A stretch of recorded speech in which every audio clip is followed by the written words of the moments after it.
ছোটবেলা থেকেই আঁকাআঁকির প্রতি ভীষণ আগ্রহ ছিল কামরুল হাসানের। খাতার কোনায় বইয়ের পাতায় বলপেন দিয়ে যেমন চাইতো তাই আঁকতেন তিনি। ইচ্ছে ছিল চারুকলাতে পড়াশুনো করার, কিন্তু পারিপার্শ্বিকতার কারণে ঢাকা বিশ্ববিদ্যালয়ে রাষ্ট্রবিজ্ঞানে পড়াশোনা করেছেন। শিক্ষকতাকে পেশা হিসেবে বেছে নিয়েছেন, কিন্তু ছবি আঁকার প্রতি দুর্বলতাটা রয়েই গেল মনের সুপ্ত কোণে। সরকারি চাকুরির সুবাদে পরিবার ছেড়ে বিভিন্ন সময় একা থাকতে হয়েছে তাকে। তাই অবসর সময়ে নিজের পছন্দের আঁকাআঁকির কাজটাকেই ভালোভাবে রপ্ত করে নিয়েছে কামরুল হাসান। শখ করে শুরু করলেও এখন তার চিত্রকর্ম বেশ সমাদৃত হয়েছে বন্ধুমহল থেকে সামাজিক মাধ্যমে। ৮০০-র উপরে ছবি এঁকেছেন তিনি। এরই মধ্যে দেশের মধ্যে বিক্রি হয়েছে ১০০-টিরও বেশি ছবি।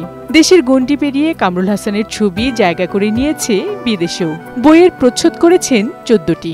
জল রং দিয়ে আঁকার যাত্রা শুরু হলেও এখন অ্যাক্রিলিক মাধ্যমে বেশি স্বাচ্ছন্দ্য বোধ করেন।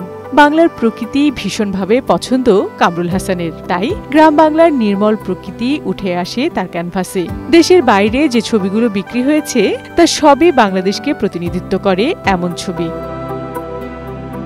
আঁকাআঁকি বাচ্চাদের মেধা মননশীলতার বিকাশে সহায়তা করবে, তাদেরকে চিন্তাশীল হিসেবে গড়ে তুলবে। এমন এই চিন্তাশীলতা বা এই যে মননশীলতার বিকাশ, এটা তার একাডেমিক পড়াশোনার ক্ষেত্রেও কিন্তু কাজে দিবে। সুতরাং চিত্রশিল্পকে হেলাফেলা করার বিষয় না। ছোট পরিসরে বেশ কয়েকটি একক প্রদর্শনী করেছেন কামরুল হাসান। ভবিষ্যতে বড় পরিসরে একক চিত্র প্রদর্শনী করার ইচ্ছা আছে। এছাড়া একটি আর্ট ইনস্টিটিউট গড়ে তোলার স্বপ্ন দেখেন শৌখিন এই শিল্পী। বিউটি সমাদ্দার, বৈশাখী সংবাদ।